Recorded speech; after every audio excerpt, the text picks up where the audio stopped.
Nagsimula ang lahat sa isang pagdiriwang ng kaarawan na may kakaibang tensyon.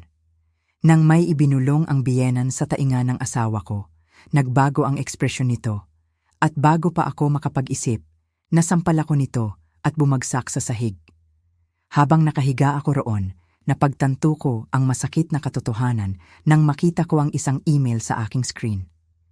Ang pagbibigay ng Harrington Trust ay nangangailangan ng tuloy-tuloy na marital status na hindi bababa sa 15 taon ng walang anumang separation filing. Habang ipinapasa ko ang impormasyong ito sa aking encrypted server, nakita ko ang pagpasok ng abo na Boston Dawn sa pamamagitan ng mga mamahaling kurtina ni Jaime. Paglabas ni Jaime mula sa banyo, nababalutan ng tuwalya ang kanyang baywang, bumuga ang usok. Kahit na 38 na siya, kahanga-hanga pa rin ang kanyang katawan, ngunit ang kanyang mga mata ay may bakanteng tingin na napapansin ko na sa mga nakalipas na buwan. Maligayang kaarawan, Liza, bati niya. Ang kanyang mga salita ay walang buhay. Nang halikan niya ang aking pisngi, ang kanyang mga labi ay malamig. Excited si nanay para mamaya. Sigurado ako, naisip ko, ngunit sumagot ako ng may sanay na init. Napakabuti ni Victoria na inayos ang lahat. Hindi ko pinahintulutan na malaman niya ang yelo sa aking dibdib. Nang tanungin niya ako kung ano ang ginagawa ko, nagsinungaling ako na nirerepaso ko lang ang mga dokumento ng Westbrook merger. Tumango siya at tinanggap ito ng walang pagtatanong. Noong una kaming magkakilala, 6 na taon na ang nakakaraan, si Jaime ay workaholic, ngunit ngayon, isa na lang siyang makinis na automaton na sumusunod sa utos ng kanyang pamilya. Habang naghahanda siya para sa opisina, bumalik ako sa aking walk-in closet, ang tanging lugar sa aming bahay na walang mga kamera. Inilagay ni Victoria ang surveillance system noong nakaraang taon, isang panukalang seguridad para sa kanyang anak at manugang. Sa loob ng closet, may natuklasan akong isang panel na naglalaman ng mga hard drive, isang backup laptop at 3 burner phone, aking insurance policy, aking sandata. Sa loob ng 4 na taon, naging perpekto akong karagdagan sa Harrington Dynasty. Nagtapos sa Harvard Law, isang umuusbong na bituin sa isang prestihiyosong corporate law firm, miyembro ng board ng Charitable Foundation, at tapat na asawa ni Jaime Harrington, tagapagmana ng isa sa pinakamatandang yaman ng New England. Mahal na mahal kami ng mga pahinanang lipunan. Ipinaparada ako ni Victoria sa bawat function na parang isang premyadong kabayo. Walang naghinala na sa likod ng aking maingat na pampaganda at designer na damit. Bumubuo ako ng kaso na magpapabagsak sa Harrington Empire. Nagsimula ito sa mga pagkakaiba na napansin ko habang tinutulungan ko si Jaime na repasuhin ang ilang dokumento ng negosyo ng pamilya, mga numero na hindi nagtutugma, mga subsidiary sa mga bansa na may kahina-hinalang batas sa pagbabangko. Pagkatapos ay dumating ang kakaibang mga pagpupulong na uuwi si Jaime na may binagong pag-uugali, mas mapag-isa, hindi gaanong desidido. Ang paraan ni Victoria na bumubulong sa kanyang tainga sa mga pagtitipon ng pamilya na agad na magpapalit ng kanyang kilos. 3 taon akong nagtatanggol sa mga korporasyon laban sa mga paratang ng pandaraya. Alam ko kung ano ang hitsura ng financial manipulation. Alam ko rin kung ano ang hitsura ng psychological control. Ang araw na natagpuan ko si Jaime na nakatitig ng walang reaksyon sa isang video na ipinadala ng kanyang pinsan na si Guillermo, ang araw na sinimulan ko ang aking lihim na investigasyon ng buong sigasig. Kinagabihan na iyon, binili ko ang unang burner phone mula sa aking nakatagong pera. Kinuha ko ang isang micro SD card at ipinasok ito sa aking secure na telepono. Ang mga naka-encrypt na file ay naglalaman ng lahat, mga bank transfer sa mga offshore account, mga recording ng mga pagpupulong ng pamilya kung saan lantaran silang nagsalita tungkol sa pag-conditioning ng ilang partikular na tugon kay Jaime, ebidensya ng manipulasyon ng merkado at suhol sa mga opisyal ng federal. Nag-scroll ang aking mga daliri sa pinakabagong file, litrato na kinunan kahapon ni Tomas Whitley, ang di-umano'y childhood therapist ni Jaime, na nakikipagkita kay Victoria sa kanyang tahanan sa Back Bay. Ang parehong lalaki na binanggit sa mga dokumento bilang behavioral consultant at binabayaran ng 1.7 milyon buwan-buwan mula sa isang Harrington Shell Company. Tiningnan ko ang aking relo, 7:15 a.m. Halos oras na para maging si Liza Harrington muli. Ibinukod ko ang lahat, isinara ang compartment at pumili ng isang konserbatibong St. John suit para sa korte ngayong umaga. Matatapos ang pagdinig ng Senador de la Cruz bago tanghali, binibigyan ako ng oras para magpalit para sa aking selebrasyon ng kaarawan sa paboritong Harborside restaurant ni Victoria. Habang nilalagay ko ang aking pampaganda, sinanay ko ang aking mga ekspresyon sa salamin. Tuwang-tuwang sorpresa, mapagbigay na pagpapahalaga, debotong pagmamahal, ang parehong mga ekspresyon na isinuot ko sa loob ng maraming taon habang nangongolekta ng ebidensya laban sa mga taong nagpawalang saysay sa aking asawa at bumuo ng isang kriminal na negosyo sa likod ng isang pilantropong harapan. Lumitaw si Jaime sa pintuan, nakabihis ng perpekto sa isang custom na suite, maayos na maayos ang buhok. Dati, ang pagkakita sa kanya ng ganito ay magpapabilis ng tibok ng aking puso. Ngayon, inilista ko ang mga pagbabago sa kanya. Ang bahagyang lumiliit na mga pupil, ang microscopic na pagkaantala bago ang mga emosyonal na tugon, ang bagong tensyon sa kanyang panga. "Ang ganda mo," sabi niya ng mechanical. "Salamat, mahal." Tumayo ako at inayos ang kanyang perpektong ng kurbata. Sinuri ang kanyang mga mata para sa anumang kislap ng lalaking pinakasalan ko. Wala. "Makikita kita mamaya. Huwag mong hayaan ang iyong ina na maging labis sa mga sorpresa." Hindi umabot sa kanyang mga mata ang kanyang ngiti. Gusto lang niya ng lahat ng perpekto para sa iyo. Perpekto, ang paboritong salita ng mga Harrington. Ang kanilang perpektong pamilya, perpektong negosyo, perpektong kontrol. Habang kinukuha ko ang aking briefcase at mga materyales sa korte, nag-vibrate ang aking telepono sa isang text mula kay Victoria. "Suotin mo ang asul na Valentino mamaya. Mahal ka ni Jaime sa kulay na iyan." Isa pang utos na nakabalat kayo bilang payo ng isang ina. Nag-text ako pabalik ng isang nagpapasalamat na tugon. Pagkatapos ay pinili ang Crimson Dior na iniipon ko para sa isang espesyal na okasyon.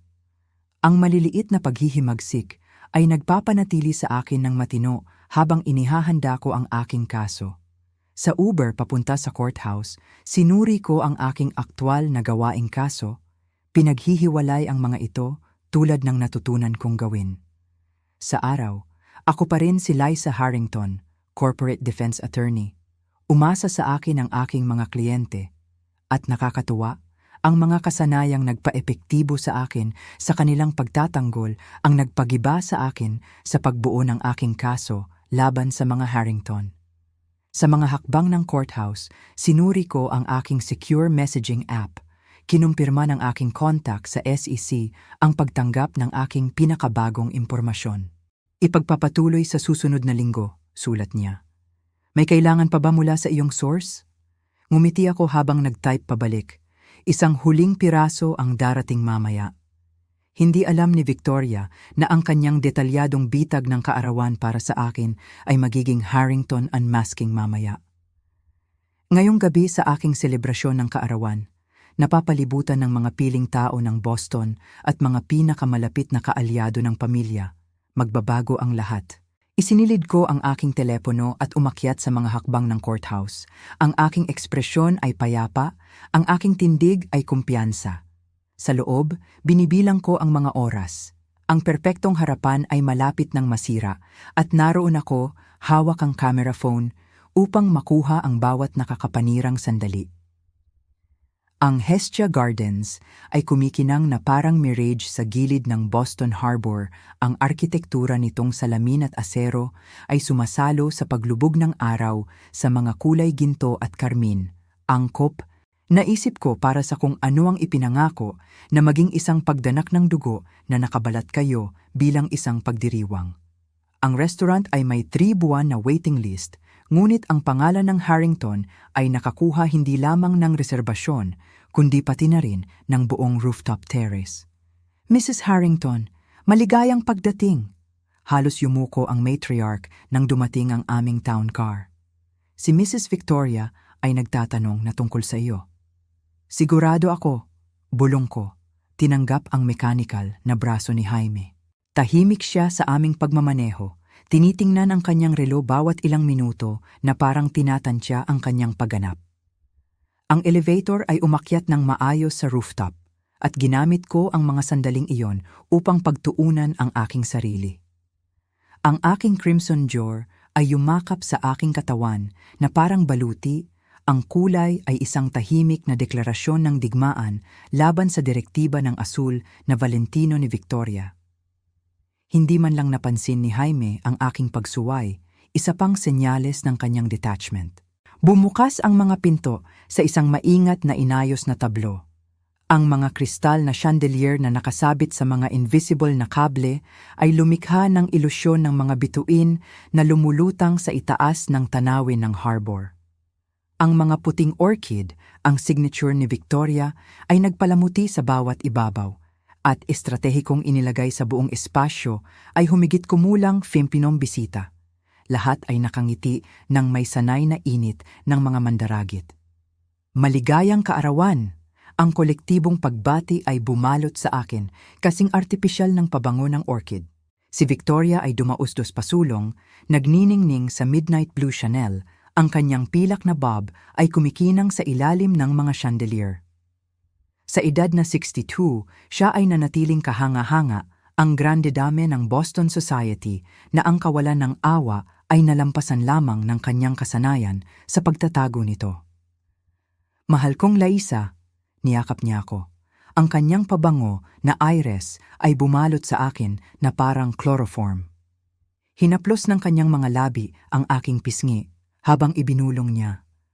Mas bagay sana ang asul kay Jaime para sa mga litrato. Gusto kong surpresahin ang lahat, sagot ko, tinapatan ng kanyang matigas na init. Kahit sa aking kaarawan, kumislap ang kanyang mga mata. Ang unang tunay na tugon na nakita ko mula sa kanya sa loob ng maraming buwan. Agad siyang nakabawi, inilink ang kanyang braso sa akin upang iparada ako sa aking selebrasyon. Narito ang lahat ng mahalaga, anunsyo niya. Iginagabay ako sa mga piling tao ng Boston.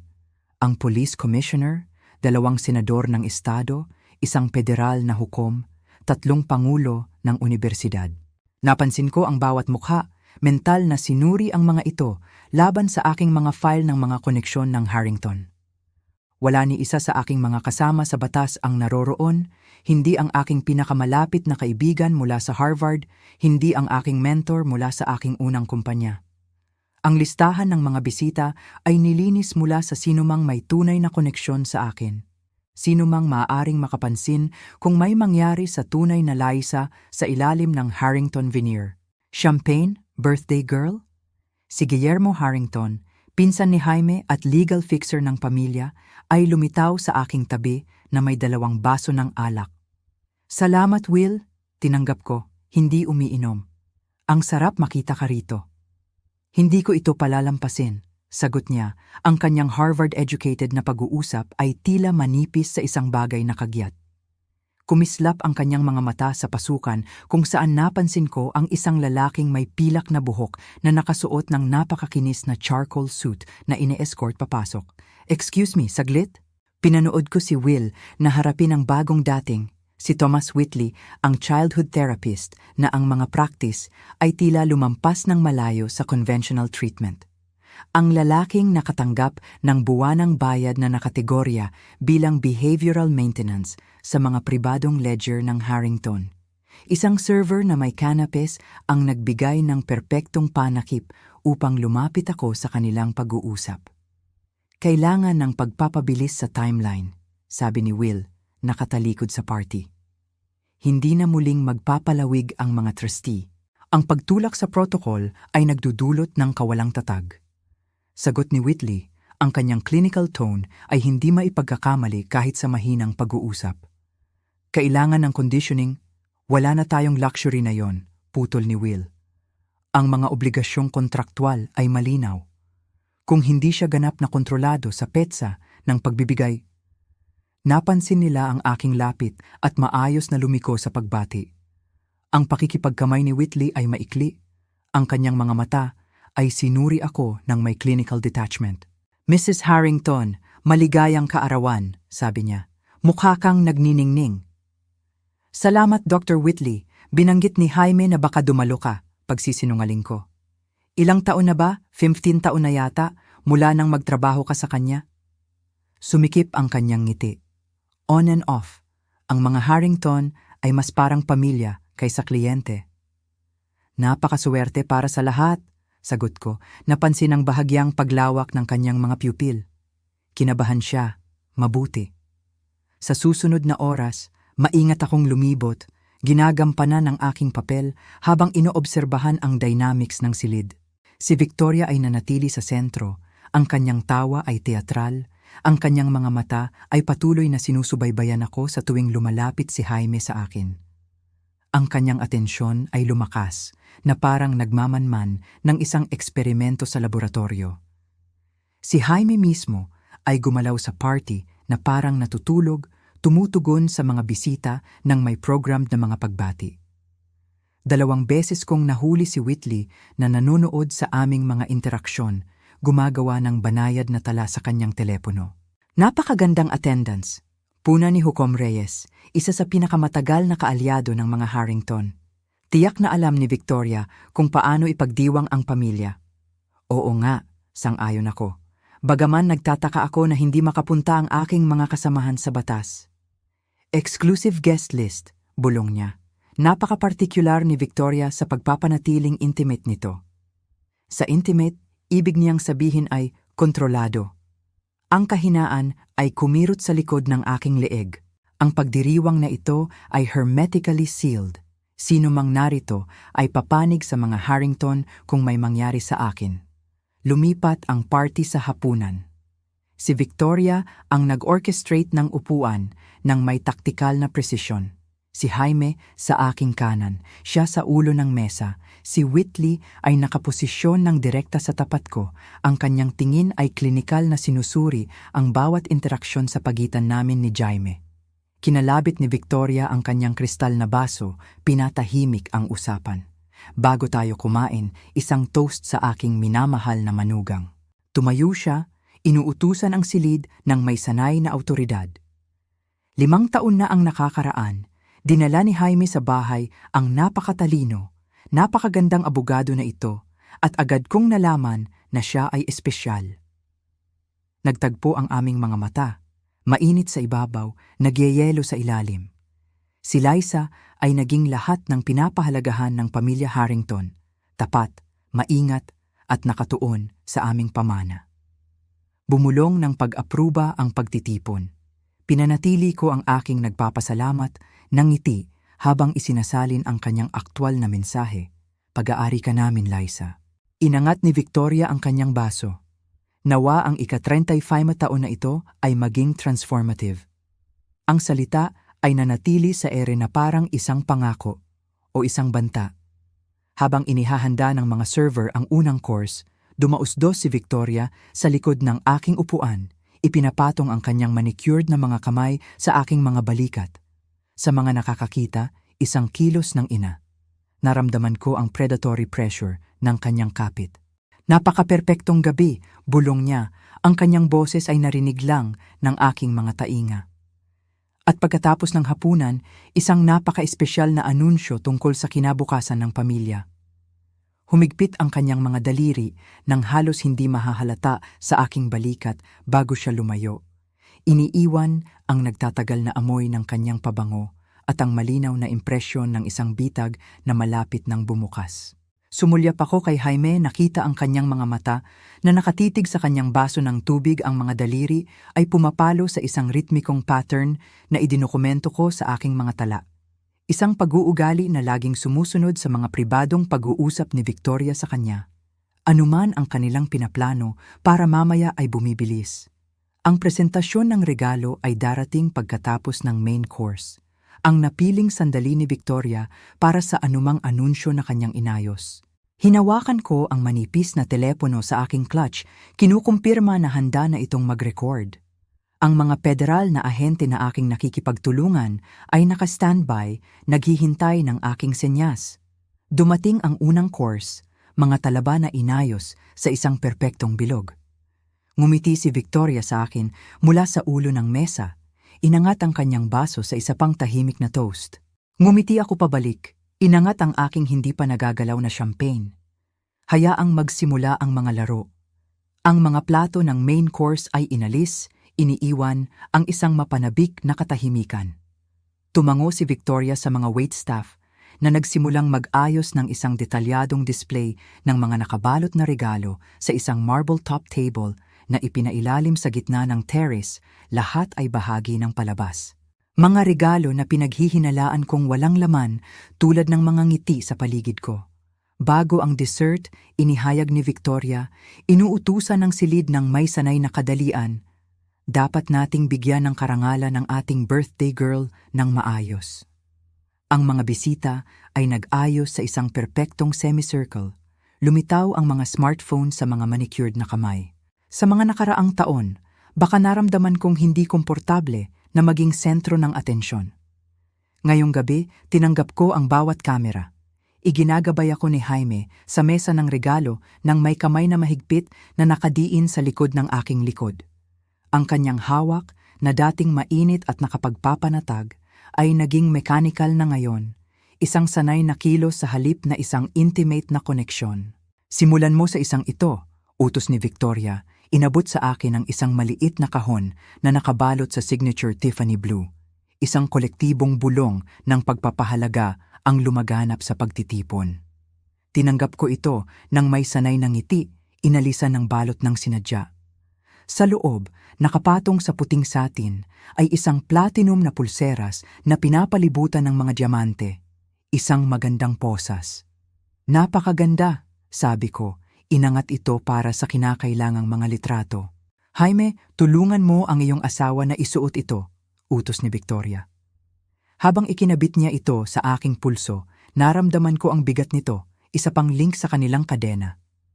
Nagpatuloy ang pagganap sa ilang pangregalo, lahat ay pinili upang palakasin ang aking posisyon bilang isang pag-aari ng Harrington, sa halip na isang individual, isang designer handbag, isang weekend sa kanilang Martha's Vineyard Estate, isang donasyon sa aking pangalan sa Harrington Foundation. At ngayon, bumaba ng husto ang boses ni Victoria para sa aming espesyal na anunsyo. Siya ay dumausdos pasulong, ang kanyang kilos ay napaka-perpekto na para bang kinoreograpo.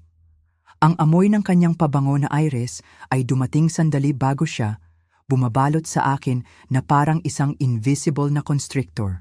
Nanahimik ang silid, lahat ng mata ay nakatuon sa aming tablo. Victoria, Jaime, at ako, inayos na parang mga figura sa isang chessboard. Nakapatong ang kanyang kamay sa balikat ni Jaime. Ang mga daliri ay bahagyang humuhukay sa tumpak na pressure points na idinokumento ko sa aking pananaliksik sa mga physical trigger. Si Liza ay naging napakagandang yaman sa aming pamilya. Nagsimula si Victoria. Ang kanyang boses ay matamis na may peking init. Tapat, sumusuporta, ang perpektong katuwang para kay Jaime sa loob ng 5 kritikal na taon ng kanyang karera. 5 taon, ang eksaktong tagal na tinukoy sa mga kondisyon ng pagbibigay ng trust. Kumislap ang mga mata ni Victoria habang lumapit siya kay Jaime, halos hawakan ng kanyang mga labi ang tainga nito. Isinaaktibo ko ang recording function sa aking telepono ng may banayad na kilos. Tandaan mo ang iyong tungkulin. Bulong niya. Bagaman sa tahimik na silid, ang mga salita ay narinig. Protektahan ang atin. Pinanood ko itong mangyari ng mabagal.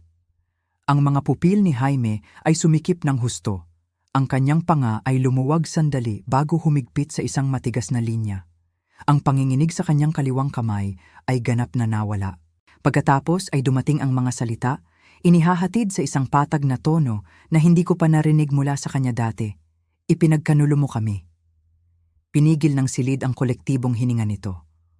Umurong si Victoria, ang kasiyahan ay kumikinang sa kanyang mga mata habang pinapanood niya ang kanyang nilikha na gumaganap.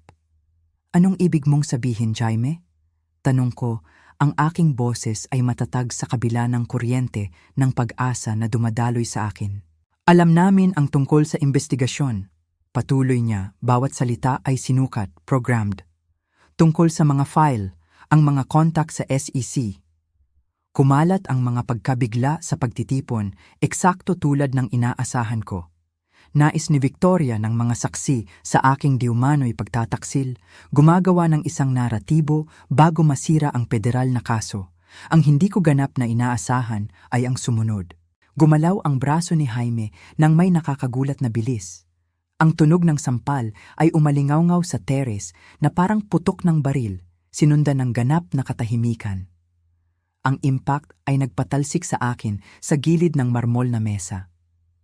Nalasahan ko ang tanso habang ang aking mga labi ay bumuka sa malamig na sahig na nakadikit sa aking pisngi habang nakahiga ako roon. Nararamdaman ang kirot na lumalaganap sa aking mukha sa loob ng 3 tibok ng puso, walang gumalaw. Ang Boston Elite ay nakatayo na nagyelo, nasasaksihan ang isang pagkabiyak sa perpektong Harrington facade. Pagkatapos, habang gumagalaw si Victoria upang magsalita upang ibalik ito sa isa pang naratibo, ang disgrasya na asawa ay dapat na yumukod, marahil ay humiling, marahil ay mahinang nagbabanta bago maalis. "James," he snapped, "tulungan ang iyong asawa, malinaw na hindi siya mabuti." Ngunit si James ay nanatiling walang imik, ang kanyang mga mata ay puno ng takot habang nababasag ang programming. Tinitigan niya ang kanyang kamay na parang hindi kanya. "Ano ang ginawa ko?" bulong niya. Ang bakanting tingin ay humuhupa. "Elise," sabi ko, tumayo ng walang tulong. Pinupunasan ang aking basag na labi gamit ang isang puting napkin. Ang matingkad na dugo ay lumitaw dito, tulad ng isang Japanese watercolor. "Dapat ninyong tingnan ang inyong mga telepono," tugon ko sa pagtitipon, kalmado. "Nasaksihan at naitala ninyong lahat ang isang perpektong demonstrasyon ng Harrington Conditioning Program, ang parehong programa na nakadokumento sa mga file na aking tinipon sa loob ng maraming taon." Lumingon ako kay Victoria. Tinatamasa ang sandali. Ang kanyang composure ay nagsimulang mabasag. 5 taon, Victoria. Iyon ang kinakailangan para kay James na ma-access ang trust ng kanyang lolo. Isang matatag na kasal sa loob ng 5 taon. Ngumiti ako, tinikman ang dugo. Ngunit ang pananakit sa harap ng mga saksi ay nagpapagulo sa mga paglilitis sa diborsyo, hindi ba? Ang pag-unawa ay sumilay sa kanyang mga mata, sinundan ng isang bagay na hindi ko pa nakikita doon. Takot. "Ginawa mo ito ng sinasadya," unggol niya. "Ginulo mo kami." "Hindi ko kailangang gawin," sagot ko. "Naging conditioning ninyo si James sa loob ng maraming taon. Ang kailangan ko lang gawin ay maghintay at magdokumento." Itinuro ko ang madla na may mga nakabiglang mukha at nakataas na mga telepono. At ngayon ganun din ang lahat. Ang mga piraso ng palaisipan na aking binuo sa loob ng maraming taon, ang financial fraud, ang psychological manipulation, ang maingat na pagkontrol kay James, ay nabigyang katwiran lamang ng kanilang sariling mga aksyon sa harap ng mismong power structure na kanilang pinanday. Ang aking telepono ay nagpapadala ng mga kawili-wiling data package sa ilang mga ahensya ngayon. Patuloy ko, kasama ang ebidensya kung paano tinulungan ni Thomas Whitley dito si James na tumugon sa mga particular na trigger. Tumango ako sa therapist na naging maputla. "Hindi ba't napaka-epektibo ng programming ng pisikal na tugon, doktor?" Ang unang chime ng isang news alert ay narinig mula sa telepono ng isang tao. Pagkatapos ay isa pa at isa pa. Ang aking dead man's switch ay na-activate sa sandaling nakita ng GPS sa aking telepono, ang isang epekto na naaayon sa pisikal na pananakit na nagpapadala ng aking kumpletong evidence package sa mga awtoridad at ilang piling media outlet. Ang imperyo ni Victoria ay hindi lang nababasag, ito ay bumabagsak sa real time sa harap mismo ng lipunan na kanyang pinaglaruan sa loob ng mga dekada. At habang nakatayo ako roon, may dugo sa aking mga labi at tagumpay sa aking puso, alam kong walang balikan. "Hindi ka maaaring," nagsimula si Victoria. Ngunit tumigil nang tumunog ang kanyang telepono na may parehong news alert na ngayon ay kumakalat sa pagtitipon.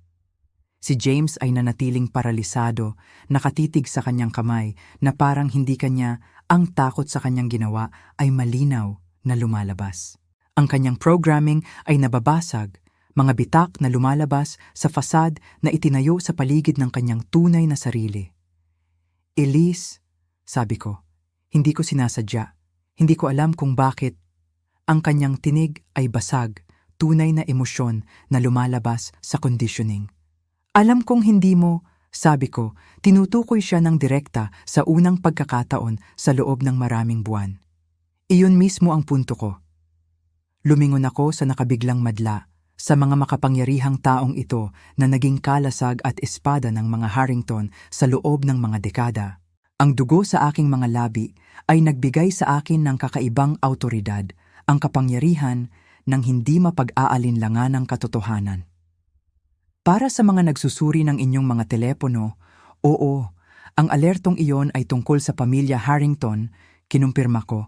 Ang aking tinig sa courtroom ay malinaw na maririnig sa teras. Ang nasaksihan ninyo ngayon ay ang pagtatapos ng isang 50 taong investigasyon sa isa sa mga pinakasopistikadong criminal enterprises sa Boston. Ang mukha ni Hukom Holloway ay naging maputla, si Senador Prescott ay umatras na patungo sa labasan. Nakipagtagpo ako ng tingin sa bawat isa sa kanila, tinitiyak na nauunawaan nila na ang kanilang pagiging kasabwat ay naitala rin. Ang Harrington Foundation ay naglaban ng humigit kumulang 19 bilyong piso sa pamamagitan ng mga charitable program nito. Patuloy ko, naglilihis ng mga pondo na para sa mga inisyatibo sa edukasyon patungo sa mga offshore account na kontrolado ng mga shell company sa Cayman Islands at Singapore. Ang composure ni Victoria ay malinaw na nagiging magulo. Wala kang pruweba, ungol niya, ngunit ang kanyang mga mata ay tumingin kay Thomas Whitley na nagsimulang dahan-dahang lumabas. Dr. Whitley, marahil ay nais mong ipaliwanag sa lahat ang kahulugan ng Project Sentinel? Tawag ko. Pinipigilan siya sa kanyang paglalakbay. Ang behavioral modification program na iyong ipinatutupad kay James mula noong siya ay 12 taong gulang na idinisenyo upang matiyak ang kumpletong pagsunod sa mga direktiba ng pamilya. Napatigil si Whitley, ang kanyang clinical detachment ay nawala habang 50 pares ng mata ang nakatingin sa kanya. Iyan ay privileged therapeutic information, sabi niya, kumakapit sa jargon bilang panangga. Therapeutic? Inulit ko, nagtaas ng kilay. Iyan ba ang tawag ninyo sa pagkondisyon ng isang bata upang tumugon sa mga partikular na pisikal at verbal na trigger, pag-program ng mga tugon na nagpapawalang bisa sa kanyang malay na kalooban? Itinuro ko si James na umupo sa isang upuan, nakalubog ang mukha sa kanyang mga kamay. Ito ay mga mabangis na paratang mula sa isang nagdaramdam na asawa. Kung may katotohanan man ang mga iyon, hinimok ko, na binanggit ang isang deal na naging headline noong nakaraang taon, ang Westlake Acquisition, insider trading batay sa impormasyong nakuha sa pamamagitan ng blackmail ng isang opisyal ng Securities and Exchange Commission.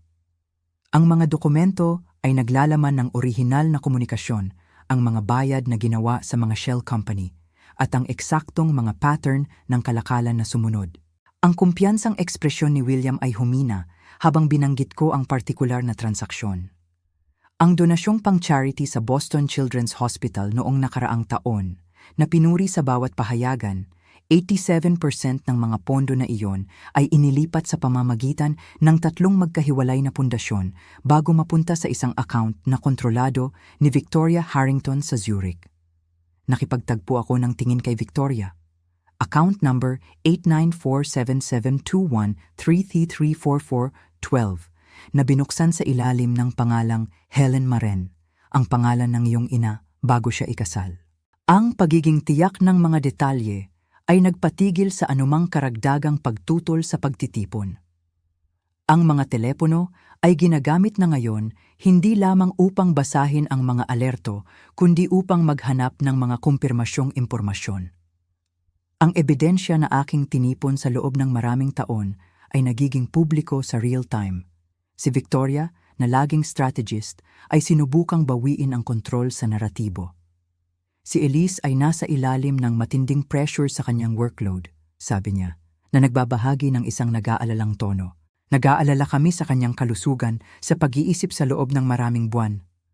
Magsalita ba tayo tungkol sa surveillance system na inilagay sa aming bahay nung nakaraang taon habang nagre-renovate?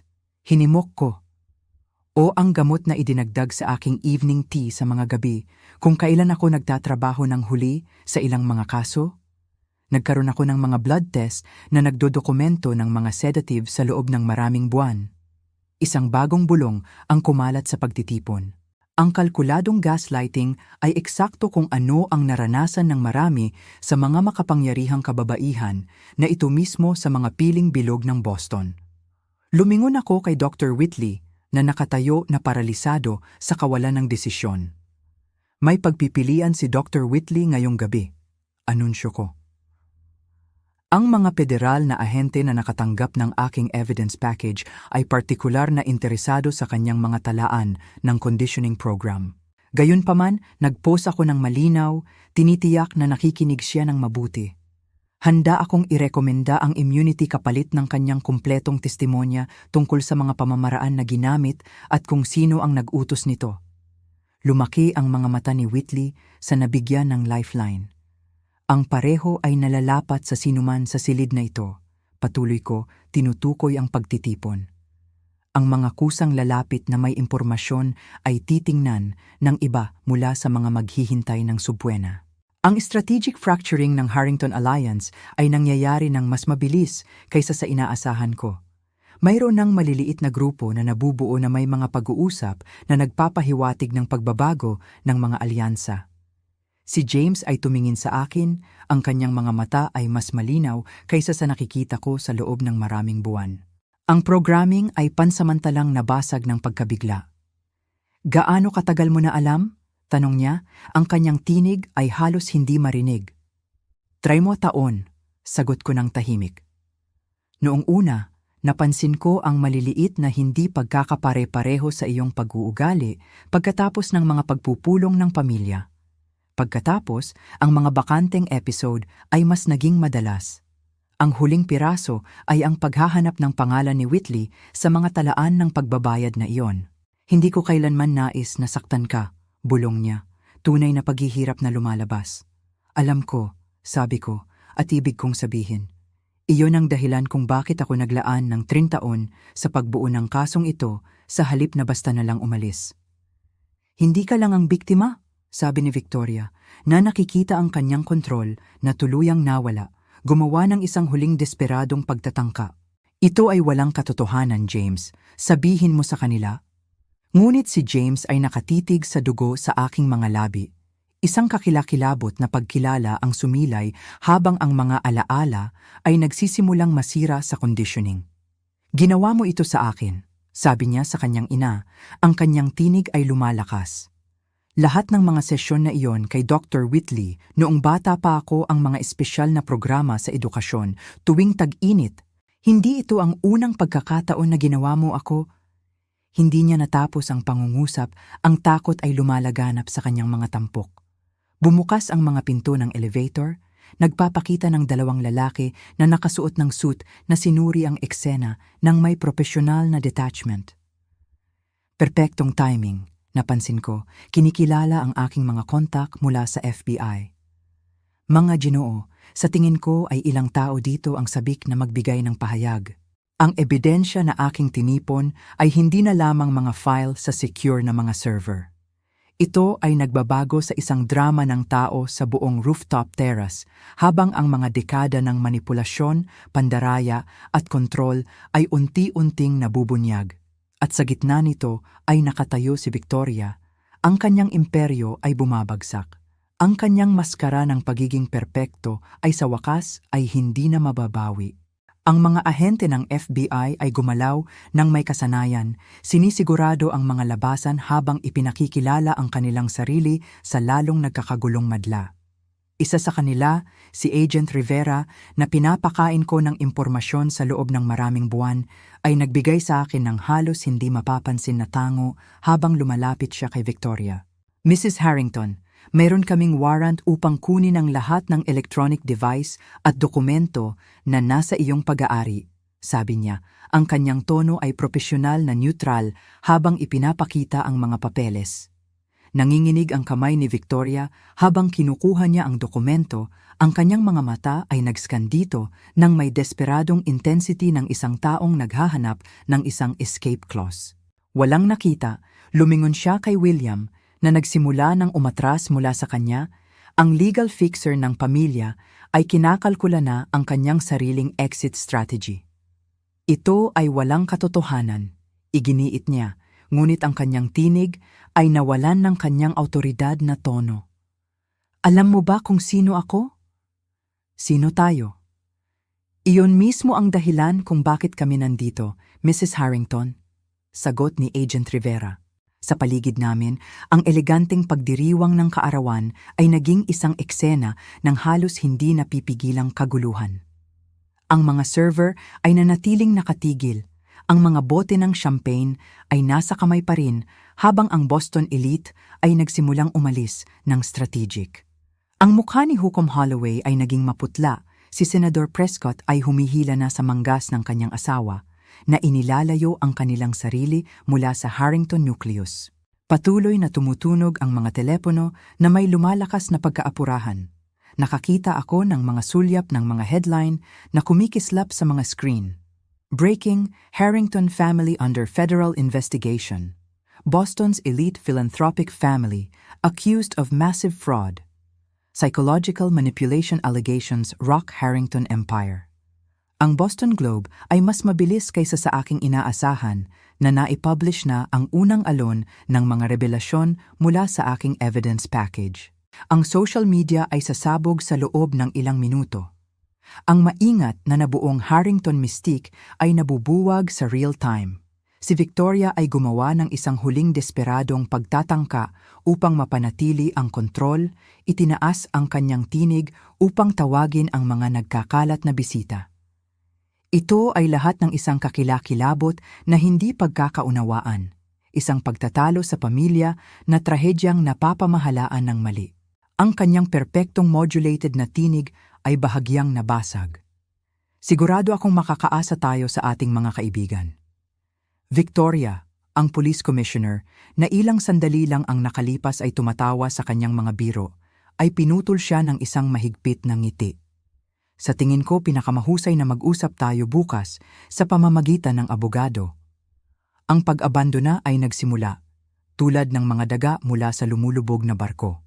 Ang mga makapangyarihang tao na nagprotekta sa Harrington sa loob ng mga dekada ay mabilis na kinakalkula muli ang kanilang sariling exposure. Malapit si James ay bumagsak sa isang upuan, ang kanyang paghinga ay mababaw. Ang mga psikolohikal na pader na itinayo sa paligid ng kanyang tunay na sarili ay bumabagsak na nagiiwan sa kanya na nakalantad sa isang baha ng mga lumilitaw na alaala at pagkaunawa. Ang mga tag-init sa lawa, bulong niya, ang mga mata ay hindi nakatuon, ang mga espesyal na aralin kay Dr. Whitley, ang mga sakit ng ulo kapag tinanong ko ang mga desisyon ng pamilya. Lumapit ako sa kanya ng maingat, hindi sigurado kung gaano siya katatag sa transitional state na ito. Sa kabila ng lahat, sa kabila ng kirot ng kanyang sampal na sariwa pa rin sa aking pisngi, naramdaman ko ang isang komplikadong halo ng paghihiganti at pag-aalala. Siya ay parehong aking tormentor at kapwa-biktima. James, sabi ko ng tahimik, lumuhod sa tabi niya ngunit nagpapanatili ng ligtas na distansya.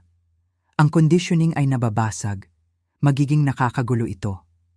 Ang kanyang mga mata ay nakita ako, mas malinaw kaysa sa nakikita ko sa loob ng maraming taon. Nasaktan kita, bulong niya, takot na lumalaganap habang inaabot niya ang aking basag na labi, huminto bago ako mahawakan. Hindi ko sana, pero ginawa ko. Naalala ko na sinabi sa akin na ikaw ay nakaprogram upang tumugon sa mga particular na trigger. Ipinaliwanag ko ang aking tinig ay matatag. Ang pabulong na utos ni Victoria ay nag-aktibo ng isang tugon na hindi naman talaga sa iyo. Sa kabilang dako ng silid, si Thomas Whitley ay nakikipag-usap na ng malalim sa pangalawang ahente ng FBI. Ang kanyang clinical detachment ay napalitan ng kinakabahang pagpapanatili sa sarili. Nahuli ko ang mga parirala tulad ng sinusunod ang mga tagubilin at hindi ko alam ang buong lawak. Gaano karami ang naaalala mo tungkol sa conditioning? Tanong ko kay James. Pinindot niya ang kanyang mga palad sa kanyang noo. Mga fragment, mga session sa study sa lake house, Mga salitang inulit habang ako ay nasa ilalim ng gamot. Mga parusa kapag tumutol ako. Ang kanyang tinig ay nabasag. Ginagawa nila ito sa akin mula noong 12 taong gulang ako. Ang sarili kong pamilya, ang sarili kong ina. Ang pagkaunawa ay tila pisikal na nagpapahirap sa kanya, ang kanyang katawan ay nakabaluktot pasulong na parang nasugatan. Narito ang tunay na James na lumalabas mula sa ilalim ng mga layer ng programming, mahina, nakakagulat, tunay. James darling, huwag mo siyang pakinggan, sabi niya. Ang kanyang boses ay nagiging matinis sa desperasyon. Ginawa kanyang laban sa iyong pamilya pagkatapos ng lahat ng ginawa namin para sa iyo. Pagkatapos ng lahat ng ginawa mo sa kanya, pinasubalian ko, tumayo upang harapin siya. Kasama sa ebidensya ang mga video recording ng mga conditioning session, Victoria. Mga sesyon kung saan personal mong inutusan si Dr. Whitley kung aling mga pag-uugali ang pipigilan sa iyong anak. Ang mukha ni Victoria ay nagkabaluktot. Ang kanyang maingat na napanatili na fasad ay sa wakas ay nabasag ng lubusan. Kailangan niya ng gabay, istruktura, sabi niya. Ang Harrington legacy ay kailangang protektahan mula sa kanyang kahinaan. Ang hubad na katotohanan ng kanyang pananaw ay nagpatigil sa silid. Kahit ang mga ahente ng FBI ay napatigil, nasasaksihan ang pagslip ng maskara upang ipakita ang mga mabagsik na prioridad sa ilalim. Si James ay tumayo ng may pag-aalinlangan, ang mga tao ng programming ay nakikipaglaban sa lumalabas na kalinawan. Ang aking kahinaan ay ang pagnanais ko ng sarili kong buhay, sabi niya. Bawat salita ay nagpapatibay sa kanya. Nais kong mag-aral ng panitikan sa halip na pananalapi. Nais kong magpakasal para sa pag-ibig sa halip na strategic advantage. Ang kanyang mga mata ay nakita ako. Totoo ba ang alinman sa pagitan natin o script lang ang sinusunod ko? Ang tanong ay tumusok sa akin. Sa kabila ng lahat ng aking natuklasan, sa kabila ng aking makatarungang galit, hindi ko magawang pilipitin ang kutsilyo pa. Ang simula ay totoo, sagot ko ng tapat. Bago nila pinatindi ang conditioning. Iyon ang dahilan kung bakit ako nanatili, sabi ko. Nakakita ako ng mga sulyap kung sino ka talaga. Sapat na para malaman na ikaw ay kasing biktima rin ng iba pang kanilang sinaktan. Ang imperyo ng Harrington ay patuloy na bumagsak ng malaki. Ang mga tao ng manipulasyon at panlilinlang ay nalantad sa matinding liwanag ng hustisya. At sa kaguluhang iyon, ginawa ko ang aking pagpili. 6 na buwan matapos maging revelasyon ang pagdiriwang ng aking kaarawan, umupo ako sa Federal Courthouse. Pinapanood si Victoria Harrington na pumasok ng may posas. Wala na ang mga designer na damit at perpektong pampaganda. Napalitan ng isang prison-issued jumpsuit at ang kapangyarihan na dulot ng pagkabilanggo. Gayunpaman, taas noo pa rin siya, tumatangging kilalanin ang mga manonood na dumating upang saksihan ang pagbagsak ng matriarch. Puno ang courtroom ng mga mamamahayag, dating kasamahan sa negosyo, at higit sa lahat, iba pang naging biktima ng pamilya Harrington sa loob ng mga dekada. Ang ilan ay natagpuan ko sa pamamagitan ng financial records, ang iba ay lumantad matapos kumalat ang mga unang ulat. Bawat isa ay may sariling kwento ng manipulasyon, pamimilit o pagkasira sa pananalapi. Lahat tumayo. Tawag ng bailiff nang pumasok si Hukom Garcia, hindi si Hukom Reyes, na nag-recuse kaagad matapos ang aking birthday revelation at ngayon ay nasa ilalim ng investigasyon mismo dahil sa kanyang papel sa ilang kahina-hinalang Harrington judicial outcomes. Gumalaw ang mga proseso ng may hindi mapigilang ritmo ng hustisya na sa wakas ay pinakawalan. Nagpakita ang prosekusyon ng ebidensya na masusing inayos mula sa aking mga file at lubos na pinalawak sa pamamagitan ng federal na investigasyon na sumunod. Mga bank record, testimonya ng mga saksi, psychological evaluations. Ang katotohanan ay nahubaran sa ilalim ng malupit na fluorescent lights ng courtroom. Ang legal team ni Victoria ay gumuho sa mga nakaraang buwan. Agad na naging state's evidence si Guillermo Harrington, inuna ang pagpapanatili ng sarili kaysa sa katapatan sa pamilya. Ang mga kilalang defense attorney na orihinal na kinuha ay isa-isang umalis habang nagiging malinaw ang lalim ng ebidensya. Ngayon ay nakaupo siya sa tabi ng isang court-appointed defender na tila nalulula sa pagiging komplikado ng kaso. Sa panahon ng recess, si Mara Chin, isa sa mga forensic accountant na nakatalaga sa kaso, ay lumapit sa akin sa hallway.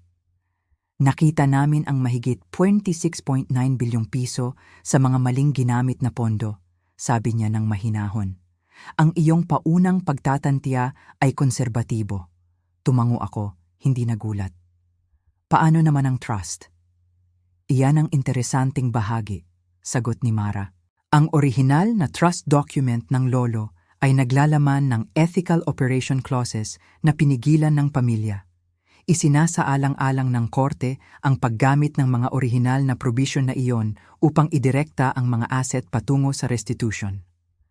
Ang pag-unlad na ito ay nagpatunay sa aking pinakamalalim na pag-asa na ang hustisya ay hindi lamang mangangahulugan ng parusa para sa mga nagkasala, kundi pagpapanumbalik para sa mga nasaktan.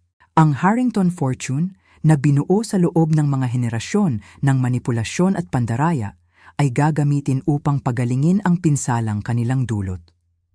Sa labas ng mga hakbang ng courthouse, bawat hapon ay nakikipagkita ako sa mga dating empleyado, kasosyo sa negosyo, at maging sa mga miyembro ng pamilya na isinantabi ng kanilang kinwestiyon ang mga pamamaraan ni Victoria. Bawat isa ay nagbahagi ng mga piraso ng puzzle na hindi ko alam. Pinapalawak ang pattern ng pang-aabuso at kontrol pabalik sa mga dekada bago ang aking pagkakaugnay sa pamilya. Si Angela Harrington, pinsan ni Jaime na disinherited sa edad na 19 dahil sa pagtanggi sa career guidance ni Victoria, ay naging isang partikular na mahalagang kaalyado. Ang kanyang mga pananaw sa dynamics ng pamilya ay nakatulong sa mga taga-usig na maunawaan ang sistematikong katangian ng psychological manipulation. Ginawa nila ito sa aming lahat sa iba't ibang paraan, paliwanag niya sa isa sa aming mga strategy session. Ngunit si Jaime ang pinakamasahol ang naranasan pagkatapos mamatay ang kanyang ama. Nakita siya ni Victoria bilang susi sa lahat. Ang testimonya ni Thomas Whitley ay napatunayang nakapipinsala sa depensa ni Victoria. Bilang kapalit ng immunity, nagbigay siya ng detalyadong talaan ng mga conditioning technique na ginamit, ang mga partikular na trigger na inilagay, at ang mga tahasang tagubilin ni Victoria tungkol sa pag-unlad ni Jaime. Ang clinical precision ng kanyang mga tala ay walang iniwang puwang para sa pagdududa tungkol sa sinadya na kalikasan ng psychological abuse. Si Jaime mismo ay wala sa mga proseso, tumatanggap ng paggamot sa isang specialized facility na nakatuon sa deprogramming at paggaling mula sa psychological manipulation. Ang kanyang sariling legal standing ay nanatiling komplikado, parehong gumawa at biktima. Ang sampal na naging catalyst para sa pagbagsak ng Harrington ay isinasaalang-alang sa liwanag ng dokumentadong conditioning. Binibisita ko siya minsan sa isang buwan. Pinapanatili ang propesyonal na hangganan habang nagbibigay ng impormasyon na nakatulong sa kanyang paggaling. Ang lalaking lumalabas mula sa ilalim ng mga layer ng programming ay mapag-isip, hindi sigurado, at nakikipaglaban sa matinding pagkakasala sa mga aksyon na ginawa sa ilalim ng impluwensya ng kanyang ina. Hindi ko alam kung sino ako nang walang kanilang mga direktiba. Pagtatapat niya sa isang pagbisita, nakaupo sa hardin ng pasilidad, ang unang pahiwatig ng tagsibol ay lumalabas sa paligid namin. Maging ang aking mga kagustuhan, mga pagkain, damit, opinyon, kinukwestiyon ko ang lahat. Iyan ay talagang pag-unlad, sabi ko sa kanya. Ang tunay na sarili ay nagtatanong. Ang programmed na sarili ay sumusunod sa mga tagubilin. Nagawa niyang ngumiti ng kaunti, tunay, hindi ang sanay na ekspresyon na nakasanayan ko sa panahon ng aming kasal. Hindi ka kailanman tumigil sa pagtatanong, hindi ba? Hindi ko likas na ugali, sagot ko. Marahil iyan ang dahilan kung bakit hindi gumana sa akin ang conditioning. Ang nanatiling hindi nabanggit sa pagitan namin ay ang kinabukasan ng aming relasyon. Ang kasal ay binuo sa mga maling batayan. Minanipula mula pa sa simula ng mga pakana ni Victoria. Gayunpaman, mayroong isang bagay na tunay na umiral ng maikli bago nagsimulang kumapit ang mas malalim na programming.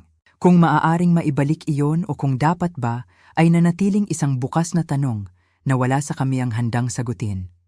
Ang sarili kong buhay ay ganap na nagbago. Nagbitiw ako sa Caldwell and Pierce, hindi na kayang bumalik sa pagtatanggol sa mga korporasyon matapos makita kung paano maaaring sirain ng kapangyarihan maging ang pinaka-prestihiyosong institusyon.